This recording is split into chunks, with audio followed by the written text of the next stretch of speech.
Chhattisgarhi video देखे बर हमार चैनल ला सब्सक्राइब करो और दबाओ बेल आइकन ला ताकि हमार वीडियो पहुँचे आप मन करा सबले पहली।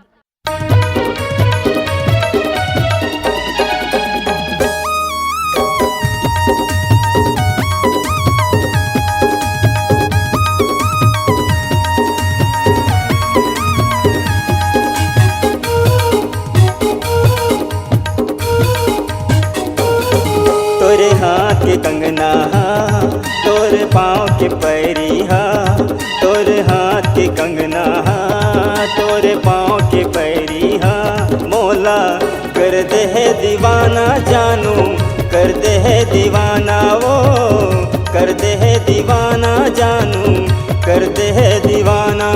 तोरे हाथ के कंगना तोरे पाँव के पैरिया, तोरे हाथ के कंगना तोरे पाँव के पैरिया, मोला कर दे है दीवाना जानू, कर दे है दीवाना वो, कर दे है दीवाना जानू, कर दे है दीवाना।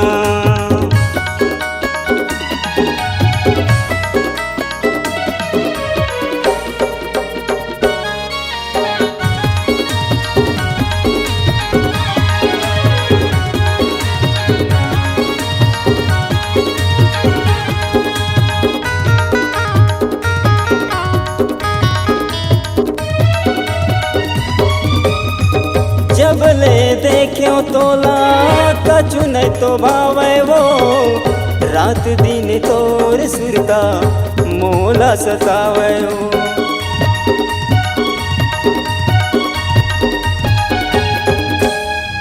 जब ले देखो तोला कछु नहीं तो भावे वो, रात दिन तोर सुरता मोला सतावे।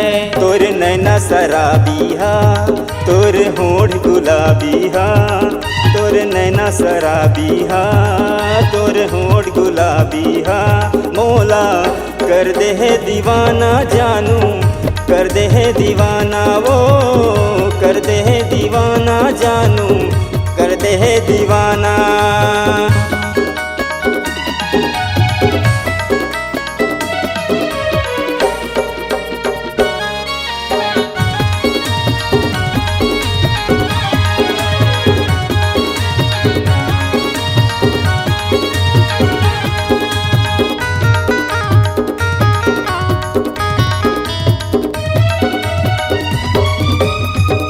लाए हाँ तोर बरसाड़ी माथे के बिंदिया वो, बन जाता है मोर जोड़ी तही मोर दुनिया वो।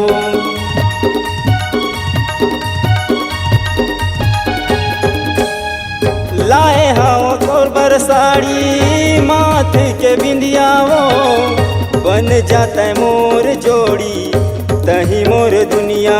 तोर नाक के नथनिया तोर कान के बालिया, तोर नाक के नथनिया तोर कान के बालिया, मोला कर दे है दीवाना जानू, कर दे है दीवाना वो, कर दे है दीवाना जानू, कर दे है दीवाना।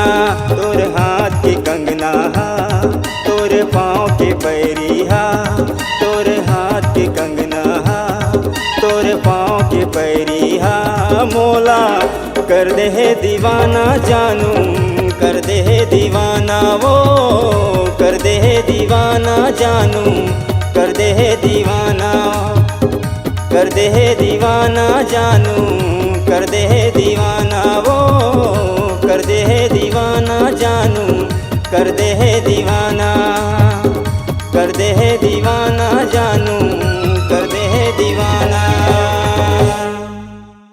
अगर आप अपनी आवाज को एक नया आयाम देना चाहते हैं तो चले आइए मल्टी ट्रैक डिजिटल रिकॉर्डिंग के लिए संपर्क करें HK म्यूजिक कंपनी, कोटा डबरी, चांपा, छत्तीसगढ़।